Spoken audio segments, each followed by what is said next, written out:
Donc bienvenue à tout le monde. Donc voilà, donc c'est Goulven Tristan du livre Comment je me suis constitué un patrimoine de plusieurs millions d'euros avec un salaire de 1750 euros. Et aujourd'hui, je suis content de vous retrouver pour un nouvel interview, pour un nouveau témoignage. Des gens qui passent à l'action, des gens qui sortent de leur zone de confort. Et aujourd'hui, je vais recevoir Webby qui est parti de zéro. Quand je dis de zéro, c'est vraiment de zéro. Tout ça, il va vous l'expliquer. Il va vous expliquer son parcours fulgurant, enfin en tout cas la grosse opération qu'il a réussi à faire dans l'immobilier, justement avec rien du tout.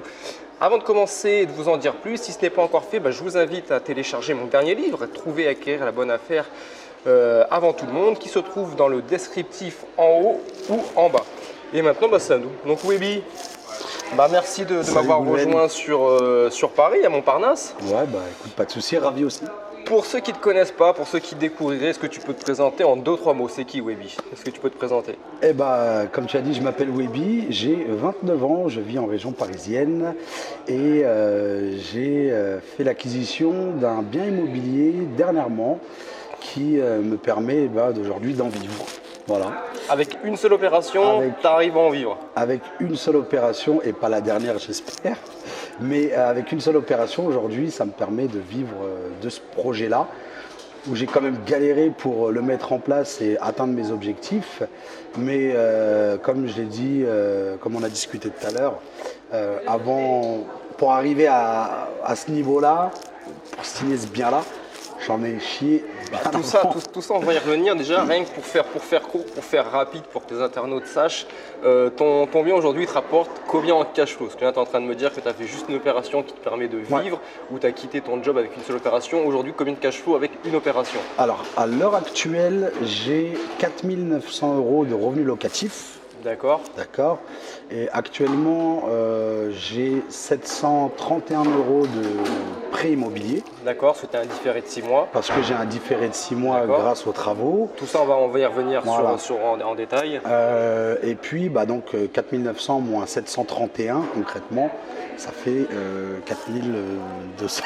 Oui, 4200, 4300. Mais tu m'as dit aussi que tu avais encore un bien qui n'était pas exploité. Enfin, tu avais encore une annexe dans le logement qui n'était pas encore exploité et qui va pouvoir te rapporter 6, 700 ou 800 euros par mois. 860 euros en fait. Tu seras un cash flow de 5000 euros d'ici quelques mois quand la totalité de tes travaux seront finis. Ouais, exactement. Plus de 5000. Donc voilà, donc là on est en train de vous dire que Webby avec une opération financière, il arrive à décacher 5000 euros de cash flow, ce qui est juste énorme. C'est vraiment quelque chose qui n'est pas forcément courant non plus dans l'immobilier, mais tout ça donc il va nous l'expliquer, il va revenir sur son parcours. Donc voilà, restez vraiment connectés avec nous pour que Webby puisse vous expliquer, vous donner des idées, vous inspirer. Donc Webby, avant que l'immobilier arrive chez toi, toque à ta porte, ou que toi tu ailles toquer à la porte de l'immobilier, comment l'immobilier est rentré dans la vie et surtout qu'est-ce que tu faisais avant?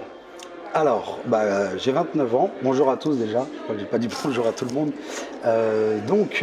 Moi, l'immobilier, c'est une grande histoire. Déjà à l'âge de 20-21 ans, je voulais investir dans l'immobilier. Ouais. Voilà. Sauf que à l'époque, on va dire que je savais pas gérer l'argent. Ouais. Quelques conneries, quelques préconços. Voilà, c'est ça, préconços. Et du coup, j'ai pas su gérer et je me suis fiché déjà 5 ans, 5 ans Banque de France. Donc pendant 5 ans déjà, tous les projets que je voulais faire, que ce soit tu avais en toi, c'était pas possible de les réaliser. Immobilier ou professionnel ou tout ce que tu veux, c'était impossible. En plus, je devais quand même 20 000 euros. Voilà. Donc 21 ans, tu dois être déjà net de 20 000 euros, tes fichiers bancaires, donc déjà tu commences très mal. Très mal. Ouais. Très mal. Moi, j'ai quitté, on va dire, le domicile, le foyer à l'âge de 18 ans. J'ai commencé à bosser à l'étranger, comme je t'expliquais tout à l'heure. J'étais animateur en club de vacances, ce qui m'a permis de mettre un peu d'argent de côté, de voyager, de découvrir des destinations. Et très vite, en fait, j'ai compris que même à l'étranger, je cherchais toujours, en plus de mon petit salaire que j'avais de 1 100 euros, je me disais, il faut que j'arrive à faire plus d'argent. D'accord. Alors, quelles étaient tes techniques pour faire plus d'argent, sachant que ta situation ne te le permettait pas? Exactement. Alors, à l'étranger, déjà, il y avait quelques petits business légaux. Exemple tout bête, le mec qui fait du jet ski, on lui ramène des clients, un petit billet par-ci, par-là, des gratuités. Donc, ça me permettait déjà de faire un petit peu d'argent en plus. Et puis, en fait, c'est pas ça qui va faire non, que. C'était pas ça qui allait faire que j'allais me constituer une grosse trésorerie à la base. Moi, je me suis dit, je rentre là-dedans, je voyage, je mets de l'argent de côté, comme ça, quand je reviens en France, je vais pouvoir payer tes dettes et te remettre bien. Voilà, exactement. Et en fait, j'ai commencé ce travail avant d'avoir des dettes. D'accord. Voilà. À 18 ans, j'étais vierge de tous les côtés. J'avais pas de problème bancaire, pas de problème financier. J'étais nourri, logé, blanchi à l'étranger. Donc là, tu fais tes petites affaires. Voilà. Après, tu reviens en France. Donc je reviens en France. Donc j'ai fait pas mal de pays, la Grèce, la Bulgarie, Mexique, Cuba. Tout ça dans le cadre professionnel. Et puis à l'âge de 21 ans, je décide d'arrêter. Concours de circonstances, on va dire, un peu de vie privée. J'ai eu une fille, donc je me suis un peu stabilisé. Et puis là, je me suis dit, ok, je vais me lancer professionnellement. Et je vais voir la banque, je dis, voilà, j'explique mon projet. Et la grosse erreur. Là, t'as quel âge? T'as 21 ans? 29 là. T'as 29 ans, d'accord. Mais je te parle à 21 ans déjà. D'accord. Je vais à la banque, donc j'arrête le truc d'animation. Ouais. J'ai fait ça pendant 3-4 ans. Et j'arrête de voyager, je reviens à la maison, je prends un appart. J'ai ma fille, elle vient de naître, tout ça, et je me dis, il faut que je me lance professionnellement, parce que je ne peux pas voyager éternellement dans ma vie, il faut que je me stabilise. Je vais à la banque, et la banque, je m'en voudrais toute ma vie, me dit, écoutez, moi, à la base, je suis parti la voir pour de l'immobilier. Elle me dit, avec le salaire que vous avez, je peux vous prêter jusqu'à 120 000 euros, maximum.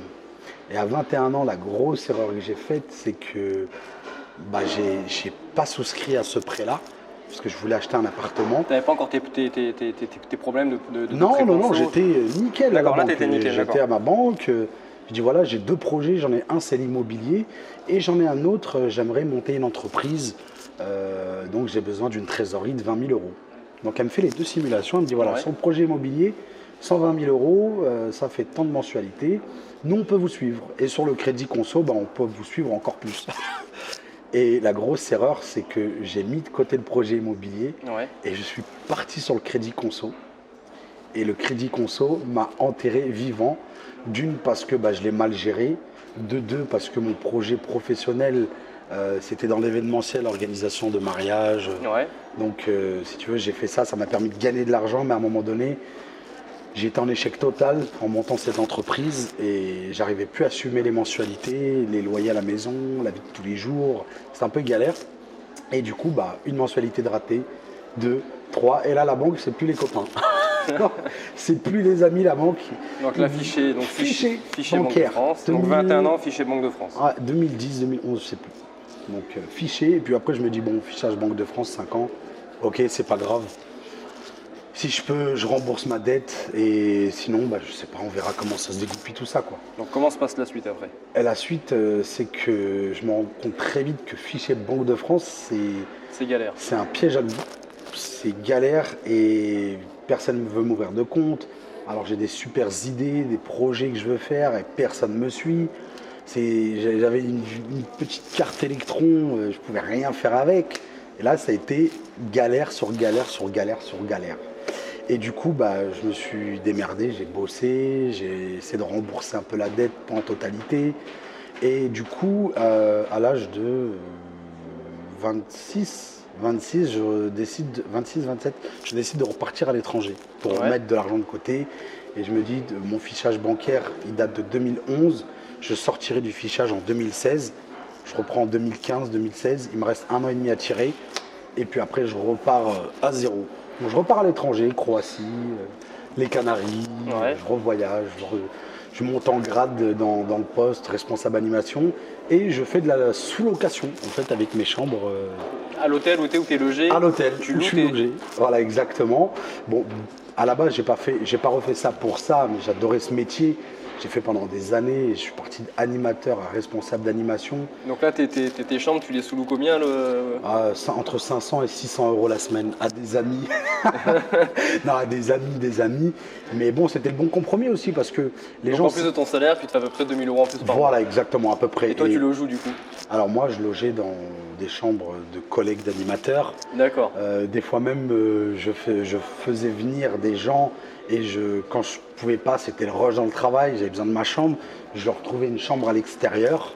Je l'ai souvent fait ça. Et je prenais un pourcentage, voilà. Donc je me suis créé comme ça. On allait voir Webby parce qu'on savait qu'il était à l'étranger et qu'il pouvait nous trouver un truc bon plan, facilement, qui nous mettrait les bracelets à l'hôtel et qui nous ferait profiter des vacances, voilà. Et puis grâce à ça, j'ai fait de l'argent. Donc là, tu te fais de l'argent, tu te refais aussi une situation correcte. Exactement. T'apprends, tu fais tes premières armes dans le business, dans l'immobilier avec la sous-location. Et en fait, si tu veux, cette histoire d'immobilier, comme je disais, depuis l'âge quand même de 21 ans, donc toutes ces années-là, l'immobilier de côté.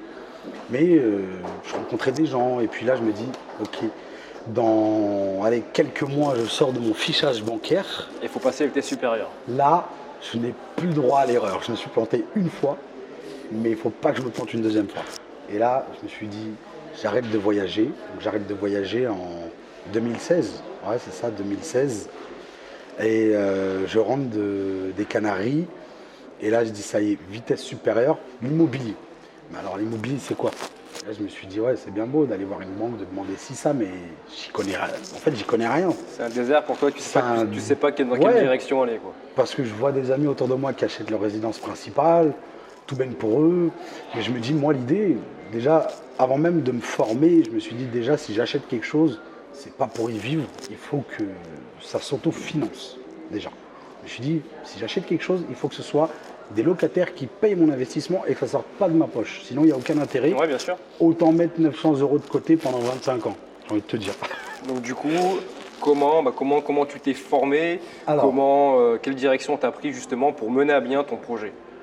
Franchement, la puissance d'aujourd'hui, j'ai envie de te dire 2018, ce qu'il n'y avait pas peut-être en 2009-2008 à l'époque, c'est Internet. Et quand tu ouvres Internet, mais tu as une panoplie aujourd'hui de connaissances sur l'immobilier, de gens qui réussissent, de témoignages, de preuves sociales. Ouais, exactement. Moi, je me souviens à l'époque, quand j'ai commencé à voyager, Facebook, ça n'existait pas. YouTube, c'était pour regarder des clips. Il n'y avait pas autant d'infoprenariat que maintenant. Donc, j'ai envie de te dire, la connaissance, tu te la faisais sur le terrain. Mais aujourd'hui, j'ouvre les vidéos, je regarde YouTube. Et je commence à voir les vidéos de Pierre Ollier, comme je t'ai expliqué. Ouais. Je regarde les vidéos, je vois d'autres personnes. Donc là, je commence et je vois les mecs, des interviews, des mecs qui sortent de nulle part. Les mecs, ils achètent 2 appartements, qui cassent tout, 3 appartements. Le mec, à 20 ans, il achète 4 appartements. Je me dis, mais dans quel monde je vis? C'est pas possible. C'est pas ce qui reflète la société, c'est pas ce qui reflète ton entourage, ce qui se passe. Pas du tout. Et en voyant les interviews, que ce soit de Pierre Ollier, d'autres personnes, je décide de me former et je me dis ok, je vais acheter une formation. J'ai acheté la formation de Pierre Ollier qui m'a beaucoup servi. Ouais. Mais ce qui est intéressant, c'est que j'ai pu prendre de tout le monde. Et en fait, en regardant tout le monde sur Internet, parce qu'il y en a du monde, je me suis dit ok, la formation de Pierre Ollier, elle est bien. Franchement, Pierre, il fait un bon accompagnement, il t'explique plein de choses. Mais j'avais besoin encore de m'armer, tu vois. Ouais, c'était pas suffisant, mais. Et puis là, il te manquait du mindset. Il me manquait du mindset. Et de base, moi, je suis un guerrier dans l'âme, c'est-à-dire que quoi qu'il arrive, il faut que j'obtienne ce que je veux, même si je me prends 50 murs. Et de là, je tombe un jour, mais par inadvertance, sur une vidéo. Un pompier. Les pompiers. Les pompiers. Il y en a qui nous regardent d'ailleurs. Et franchement, je regarde comment ce pompier est devenu millionnaire avec un salaire de 1 750 euros dans l'immobilier. Grosso modo, c'est sur Internet, t'es tombé sur mon livre. Donc pour ceux qui ne l'ont pas lu, sur une conférence déjà. Sur une conférence que j'ai faite. Que tu as faite et que t'expliquais sur un super vidéo proche ton ascension fulgurante. Et je me dis, mais ok, alors attends, qu'est-ce qu'il fait ce mec? C'est quoi le site? Ok, je regarde, bam, le livre. Et avant d'acheter, je me renseigne et tout. Et, et franchement, 5 minutes après, j'étais à l'espace culturel. Donc voilà, pour ceux qui ne l'ont pas lu, donc il parle de mon livre, c'est comment je me suis constitué un patrimoine de plusieurs millions d'euros avec un salaire de 1750 euros aux éditions Maxima. Et voilà, donc Webby a voulu se lancer dans l'immobilier, donc il s'est renseigné, il a commencé à se former, Internet, YouTube, les formations, ceci, cela, et de page en page, de lien en lien, tu es tombé sur mon livre. Ouais, c'est ça que j'ai. T'es parti l'acheter et tu as commencé à le dévorer. Et là, j'achète le livre. Et franchement, comme je te l'ai dit tout à l'heure, je ouvre le livre, je me mets dans la chambre, je livre, personne ne me dérange. Parce que franchement, avant, je n'aimais pas lire. Avant, je n'aimais pas lire. Et il y a ce livre-là, j'avais envie de le lire, j'avais envie de savoir comment il a fait. C'est quoi le secret, en fait? Comment. Et j'ouvre, premier chapitre, deuxième, troisième, je m'arrête au quatrième. Au quatrième, je me dis, ok, alors là, et ça m'a donné tellement de force, ça m'a inspiré. Je me suis dit, mais le livre, en fait, comme on dit tout à l'heure, les secrets sont dans les livres. Ah, bien sûr. Ouais. Et en ouvrant ce livre et en voyant comment tu as démarré, comment tu as galéré et comment tu y es parvenu, je me suis dit, mais ok, maintenant, j'ai pris des armes avec Pierre Ollier. Ça existe, c'est possible. Avec Goulven. Putain, c'est parti. Et là, j'ai fermé le livre parce qu'à un moment donné, c'est bien de se former. C'est bien de regarder des vidéos. T'as même pas été au bout du livre, t'as lu 4 chapitres en toute sincérité. Et t'as implémenté directement. Les 4 chapitres, les 4 premiers, je me suis dit, ça y est, j'ai eu les réponses que je voulais. Voilà, j'ai eu ce que je voulais. Ça donne de la force, ça t'explique. Et franchement, l'expérience des gens, elle est très enrichissante parce que ça t'apporte de la connaissance, tu vois. Pierre, il m'a apporté de la connaissance. Faut la prendre de chacun. Il faut la prendre de tout le monde. Bien sûr. Et franchement, j'ai pas suivi 50 formations, j'ai pas lu 50 livres. J'ai fait Pierre Ollier, j'ai fait Goulven et les deux m'ont apporté énormément. Et j'ai dit, ok, c'est parti. Et là, j'ai mis en place des visites. Donc j'ai visité. Et j'avais déjà les armes, tu vois. Acte en main, comment on finance ses frais de notaire, acte en main, comment on négocie avec la banque. Même si de base, moi j'aime bien négocier avec tout le monde, voilà, déjà de base. Mais et en lisant ce livre, ça m'a donné tellement de force. Je me rappelle, même ma femme, elle me disait, mais calme-toi, calme-toi, redescends. Donc là, la première étape, tu as compris ce qu'il fallait faire, te former, tu passes à l'action et dans quelle direction tu vas et comment tu identifies quel projet tu veux faire. Est-ce que c'est du studio, maison, saisonnier, sous-location, division de l'eau, immeuble de rapport? Comment tu identifies ton projet et vers quel projet tu te diriges? À la base, je me dirige vers de l'immeuble de rapport. D'accord. Je me dis, l'immeuble de rapport, c'est ça que j'ai envie de faire. Ouais. Voilà. Donc, je fais des visites partout. Moi, je suis du Val d'Oise, donc je fais des visites pas très loin de chez moi, dans le 93 aussi, parce que c'est pas très loin. Et en visitant, c'est vrai que tu te formes aussi. Tu vois, de visite en visite. Tu apprends à poser les bonnes questions. Tu te rappelles que dans le livre, ça parlait de ça. Ouais, bien sûr. Que, tu vois, ça sert, c'est des armes qui te servent. Et en fait, je me rends compte que sur certains immeubles, il n'y a pas autant de rentabilité que ça, quoi. Tu vois, c'est bien, il y a 4 appartes, mais avec une telle enveloppe de financement, en prévoyant les taxes de fin d'année, les impôts, les trucs, je vais peut-être sortir de ma poche encore. Et c'est pas le but. Et c'est pas le but. Donc, et puis j'entame des négociations qui échouent. Donc, et après avoir visité 15 immeubles de rapport, je me dis ok, immeubles de rapport on va laisser. Ouais. On va passer aux appartements, type F2, F3, F4, studio. Donc là, je me concentre. Donc tu passes un immeuble de rapport qui normalement, comme le nom s'indique, immeuble de rapport, c'est ce qui va te permettre de dégager du cash flow. Et là, tu veux te rabattre sur des F2, F3 qui ne vont pas forcément te rapporter quelque chose. Exactement. Et en fait, et après, je commence à élargir ma recherche aussi parce que je me dis, pas non plus chercher à côté de chez soi, il faut élargir la recherche. Ouais. Et c'est vrai que je tombe sur des belles annonces. Je vais visiter à Cergy, par vue de la préfecture, je l'ai fait de fond en comble, j'ai visité tellement de biens.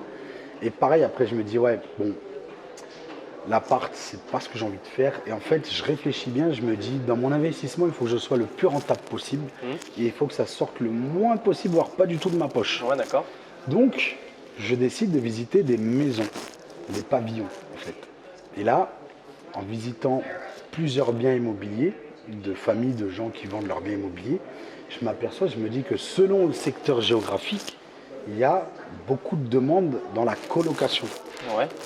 Et donc j'ai visité plusieurs maisons et là je visite une maison où j'ai un coup de cœur, même si j'en avais eu déjà avant. je visite cette maison et je visite un pavillon en zone pavillonnaire dans le Val d'Oise, à Goussainville. Ouais. Voilà. Combien de mètres carrés? 218 mètres carrés habitables.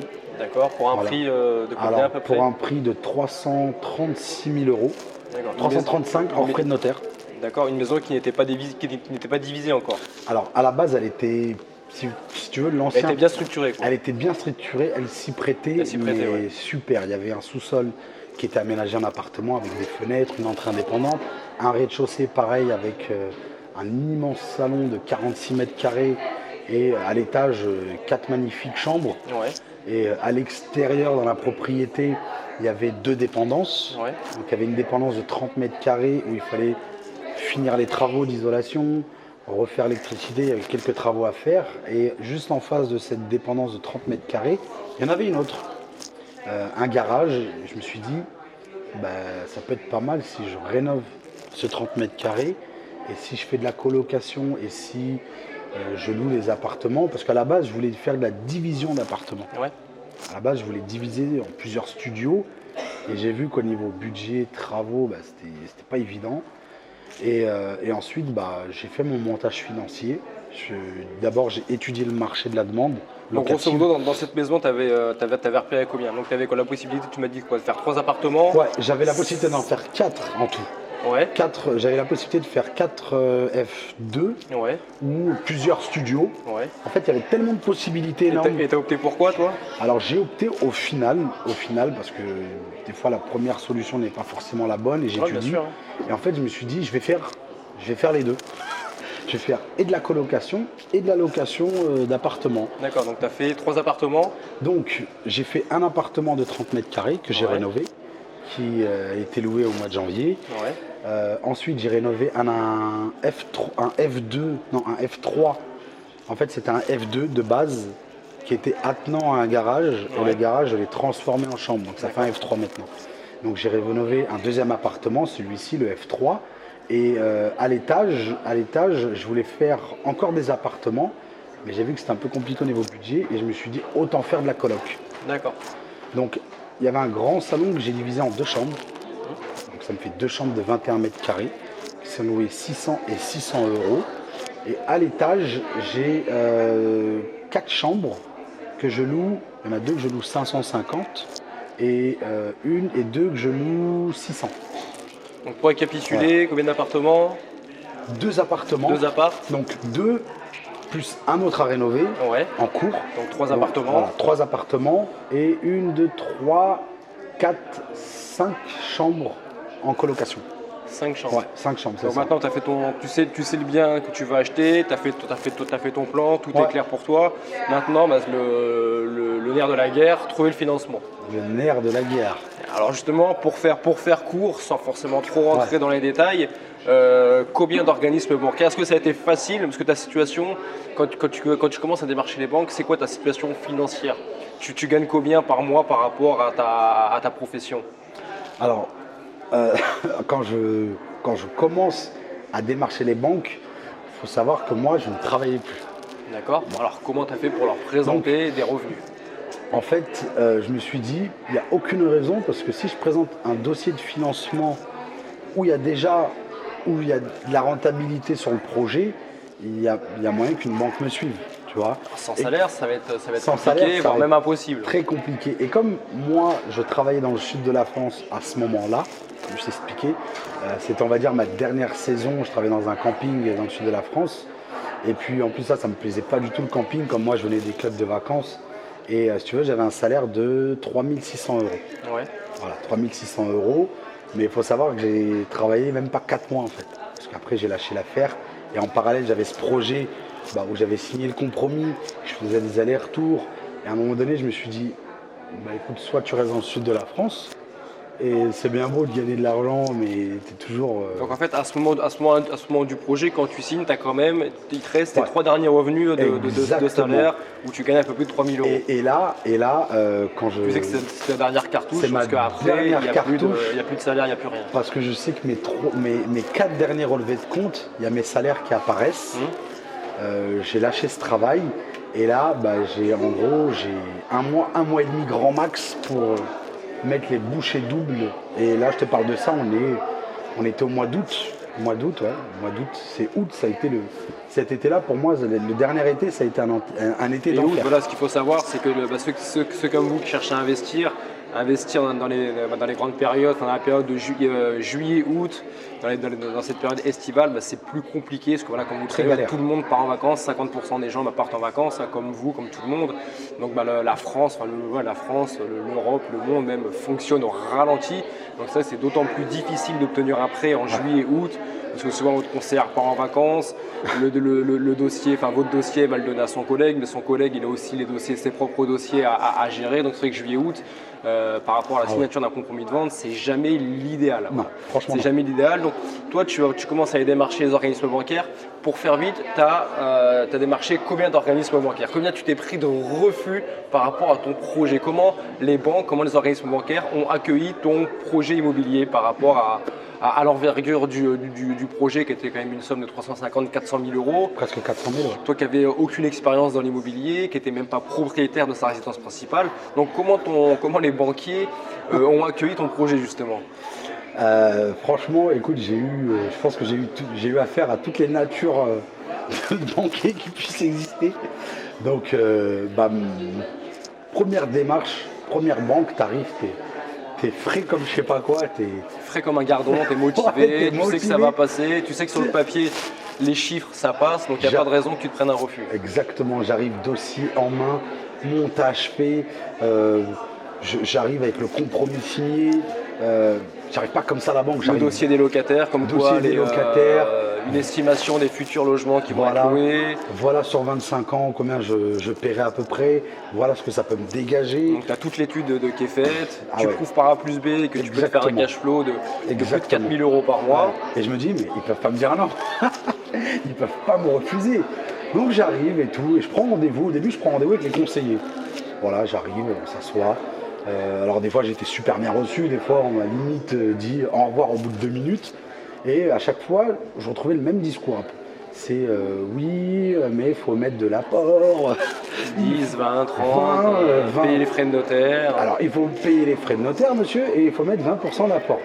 Mais non, c'est pas... Déjà d'une, j'avais pas la trésorerie pour et même si je l'avais, j'aurais pas fait. Franchement.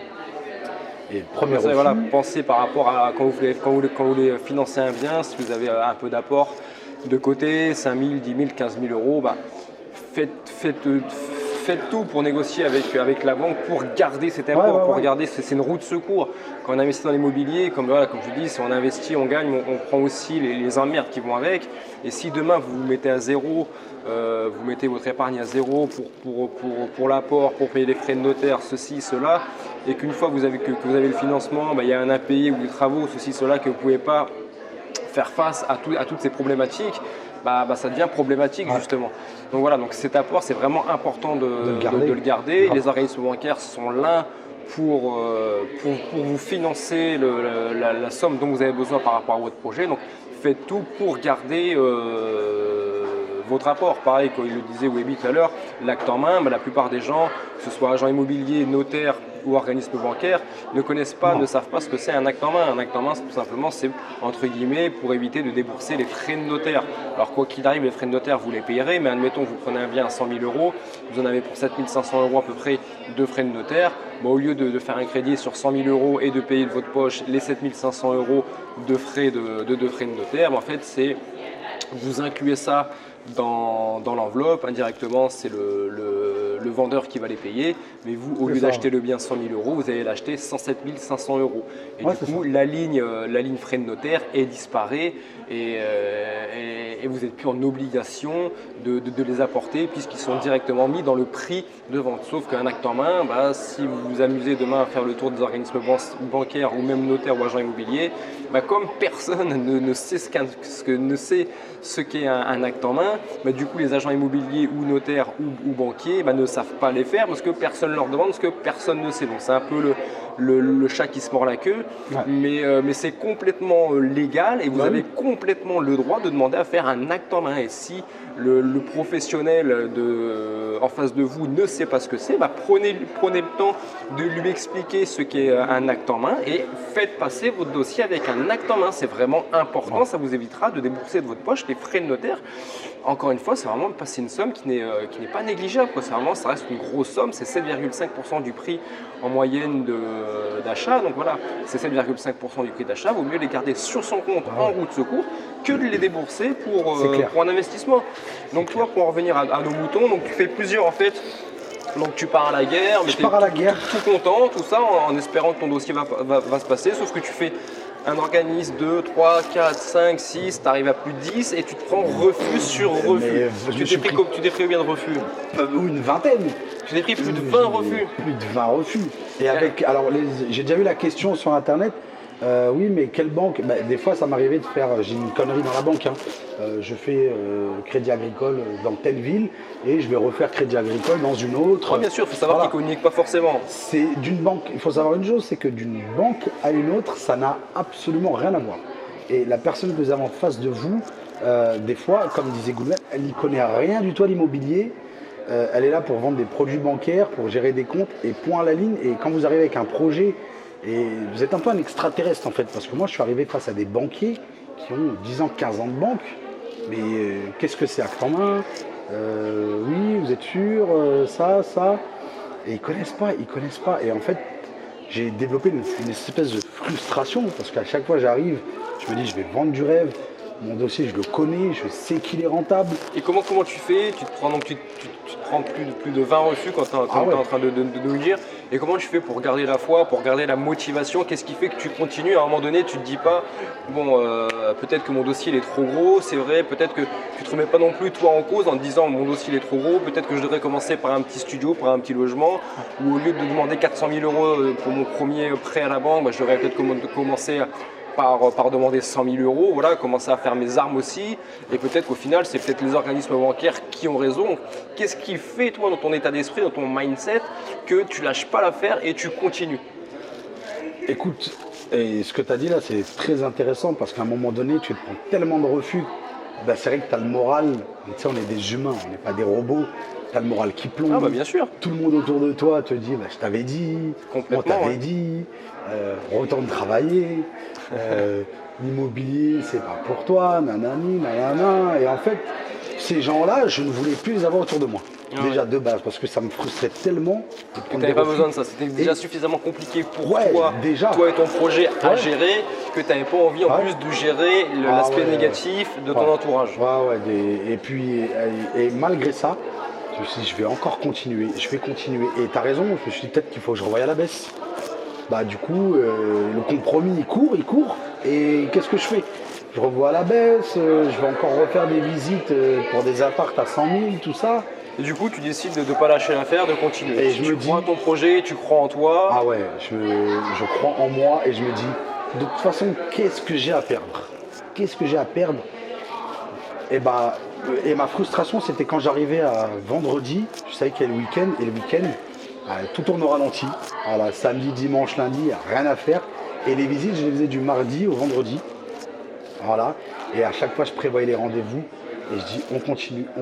Et c'était que des stops. Et des fois, c'était... Et après, j'ai compris, je me suis dit, bon, je vais arrêter de prendre rendez-vous avec les conseillers parce qu'ils me tapent sur le système. Et tu as directement été voir le directeur. Et là, je me suis dit, je vais aller voir... directrice. Là-haut.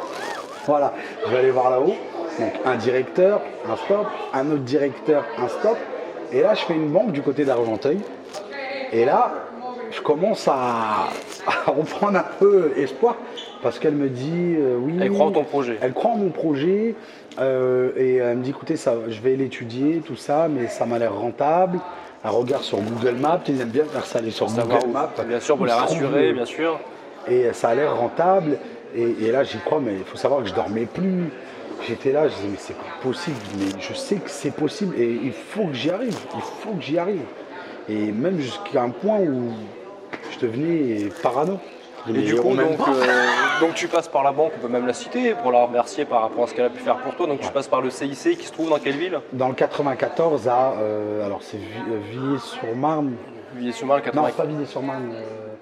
Champigny-sur-Marne. Enfin, tu passes par l'organisme CIC qui croit en ton projet, qui au début te demande aussi un apport, mais tu leur fais la même musique, tu leur prouves par A plus B que le peu d'économie que tu as justement par rapport à la grosseur du projet, c'est pas raisonnable de mettre ton apport. Donc du coup, ils décident d'hypothéquer juste ton bien en cas de risque pour pouvoir le récupérer en cas d'impayé. Exactement. Et finalement, après tant de visites, franchement, j'allais à ce rendez-vous, j'y croyais même plus. J'y allais par dépit. Par dépit et franchement, j'y allais et je me suis dit en plus j'ai 1h30 de route. Ça coûte rien, je vais y aller, on verra bien. De toute façon, le rendez-vous est pris. Exactement. Si je reste chez moi, si j'y vais pas, de toute manière, les dés sont joués, j'aurai rien. Si j'y vais, peut-être qu'il y aura un truc, ou peut-être que ça m'apprendra quelque chose. Enfin voilà, tu y vas, et au final, tu t'aperçois qu'ils te suivent, qu'ils veulent bien te financer les frais de notaire, et sans te demander d'apport. Sans me demander. Alors au début, ils m'ont demandé un apport. Déjà, j'ai été reçu comme, franchement, rarement dans des banques, avec un petit café. Alors oui, présentez-vous, donc je me présente, je lui renvoie du lourd, je vends du rêve. Là, je me dis là, il faut que, voilà. Et donc, elle s'intéresse au projet. Je vois qu'elle est vraiment, elle me prend pas de haut, tu vois. Et là, elle lit le projet, elle me dit, ah ouais, c'est un gros projet quand même. Hein. Et puis, et vous êtes sûr de la rentabilité, vous avez bien calculé. Moi, je savais qu'ils prenaient en compte 60% des loyers. 70%. 60, 70. Ouais. Et j'avais tout calculé et elle me dit ouais, ça a l'air rentable, Google Maps comme d'hab. Et elle me dit ouais, nous on peut peut-être vous suivre. Après ça demande un approfondissement. Ils ne te disent jamais oui comme ça. Hein. Et donc elle me dit voilà, écoutez, je vous recontacte. Le rendez-vous a duré 35 minutes, 40 minutes. Et elle me rappelle le lendemain. Elle me dit écoutez monsieur, voilà, oui, c'est madame Intel. Je vous rappelle, concernant notre rendez-vous d'hier, écoutez, nous, on peut vous suivre, par contre, il nous faut, je crois qu'elle m'a dit 10% d'apport. Donc déjà, quand on m'appelle et j'entends pas désolé monsieur, malheureusement. Ouais, c'est ce que j'étais justement en train de dire, donc ils te demandent de l'apport, mais au final, tu arrives à les convaincre. J'arrive à les convaincre. De ne pas mettre d'apport et qui t'hypothèque le bien. Ouais. Ils m'hypothèquent le bien et ils me financent la totalité acte en main. Et elle m'a même dit acte en main.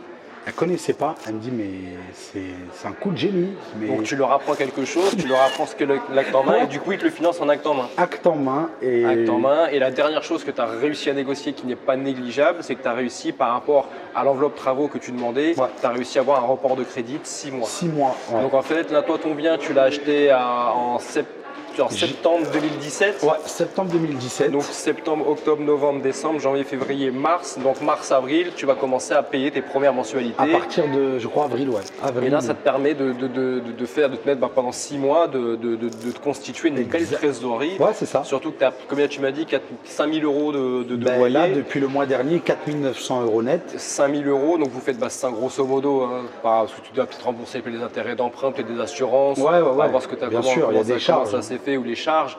Donc là, grosso modo, 5 000 euros, 5 000 euros x 6, ça fait 30 000 euros. Quoi. Donc tu vas réussir à te constituer une épargne d'une roue de secours, une belle épargne de 30 000 euros. Ouais, c'est ça. Et après, quand tu voudras renouveler cette opération, parce que comme tu le disais, comme tu as faim, tu vas pouvoir rester là, tu vas continuer d'investir. Et ça va te permettre déjà d'avoir une trésorerie, d'avoir une épargne de 30 000 euros. Ouais, c'est ça. Et après, plus tu vas te faire d'épargne, plus ton épargne va grossir, plus tu auras les cartes en main pour décider de tes futurs investissements. Bah oui, parce que j'ai envie de te dire, quand tu réussis le premier, tu peux arriver dans une autre banque et dire ils m'ont fait confiance, pourquoi pas vous? Bien sûr, le premier investissement, c'est vraiment le plus important, autant pour vous prouver que ça fonctionne. Et ça va vous permettre d'en acheter un deuxième et un troisième. Ça va être par rapport à l'organisme bancaire aussi, il va falloir les rassurer. C'est la première fois qu'ils vous suivent dans un dossier, pas n'importe quel dossier. Si dès le premier dossier vous vous plantez, ils vous suivront peut-être pas pour le deuxième dossier, alors que ça se trouve que le deuxième dossier, ce sera vraiment le dossier, l'opportunité en or. Mais comme vous êtes déjà planté sur le premier, la banque ne vous fera pas confiance. C'est mort. Donc voilà, c'est vraiment un double tranchant. C'est vous devez vous faire confiance à vous pour vraiment vous prouver que votre opération a été une réussite et que ça va vous permettre d'en acheter un deuxième et un troisième, et prouver aussi à l'organisme bancaire que vous êtes crédible, que ça fonctionne. Et voilà. Exactement, c'est ça. Et aujourd'hui, donc aujourd'hui, tu as eu ton bien. Par rapport à ceux qui seraient dans le même cas que toi, tous les petits webis qui nous regardent, qui sont dans la même situation que toi il y a quelques années, il y a quelques années de ça, qui ont envie d'entreprendre, qui ont envie d'investir, mais voilà, qui ne savent pas forcément par où commencer, comment faire, qu'est-ce que tu pourrais leur conseiller, toi? Alors franchement, moi, ce que je conseille aux gens, déjà j'ai envie de dire que c'est à la portée de tout le monde. Ce n'est pas réservé à une élite, ce n'est pas réservé à une catégorie de salariés ou de... Non, franchement, tout est possible. Après, j'ai envie de vous dire, c'est à la hauteur des efforts et de la détermination que vous allez mettre dans votre projet. Si vous n'y croyez pas, aucune banque ne croira à votre place. Si vous n'êtes pas motivé et déterminé, personne ne le sera pour vous. Et moi, si je peux donner un conseil, toute la négativité des gens qui vous disent c'est pas possible, déjà, mais ça c'est un mot que moi je ne peux plus. Voilà, dès que j'entends. Tous ces gens-là, en fait, ce qu'il faut bien vous dire, c'est qu'ils vous racontent, leur vie, ils vous racontent pas la vôtre. C'est ça. Si vous avez un projet à réaliser, voilà, commencez par une introduction, faites-le votre projet, vous en verrez. Les conséquences en découleront de savoir si c'est possible ou non. Si c'est pas possible, il faudra voir pourquoi ça ne l'a pas été, les erreurs que vous avez faites. Il faudra juste recommencer plus intelligemment. C'est ça. Mais voilà, ne pas réussir, un échec, c'est pas une fin en soi. Vous recommencerez. C'était peut-être pas le bon moment, c'était peut-être pas le bon projet, c'était peut-être voilà. Mais voilà, il faudra recommencer plus intelligemment. Rien n'est facile. Il faut se former. Je pense que c'est primordial de se former. On ne peut pas aller investir dans l'immobilier. Mais déjà, même avant de se former, parce que pour se former à un projet, il faut savoir que ce projet existe, il faut savoir que ce projet est réalisable. Donc déjà, il faut s'ouvrir au monde. Il faut sortir un peu de sa zone de confort, de sortir de ce que les médias, la société peuvent vous véhiculer et savoir que vous puissiez dire à votre esprit, c'est possible, ça existe. Exactement. Tiens, gagner 1 500 € par mois, acheter 10 appartements, juste dire à votre esprit, c'est possible. Ça existe, il y en a qui le font. Et à partir du moment où vous en aurez convaincu votre esprit, après, ce sera à vous de définir quel projet vous voulez mettre en place, comment le réaliser. Après, c'est vraiment le vouloir ce projet qu'il faudra vraiment après transformer en action, en implémentation. Une fois que vous aurez pris conscience que ça existe, que vous aurez la volonté de le faire, après, il ne vous restera plus que l'implémentation, passer à l'action pour mener à bien, pour concrétiser ce projet. Donc voilà, en tout cas, merci Webi pour ton témoignage. Merci de l'avoir partagé aux internautes. N'hésitez pas à le partager, à le véhiculer. J'espère qu'il vous aura donné à réfléchir, qu'il vous aura aussi motivé. Si vous n'avez pas encore lu mon livre, je vous invite à l'acheter. Comme Webi, ça l'a débloqué grâce à une formation qu'il a suivie, grâce à mon livre, grâce à tout ce qu'il a pu prendre des uns, des autres. Aujourd'hui, avec une opération, il arrive à dégager plus de 4 000 € de cash flow. Donc voilà, pour ceux qui veulent me suivre, il y a ma chaîne YouTube, Goulven Tristan. Il y a mon livre, Comment je me suis constitué un patrimoine de plusieurs millions d'euros avec un salaire de 1 750 € aux éditions Maxima. Et pour ceux qui veulent suivre toutes mes vidéos, mon blog et compagnie, donc je vous donne rendez-vous sur www.businesschallenge.fr et je vous retrouve prochainement et rapidement pour de nouveaux témoignages et de nouvelles interviews. Bye bye.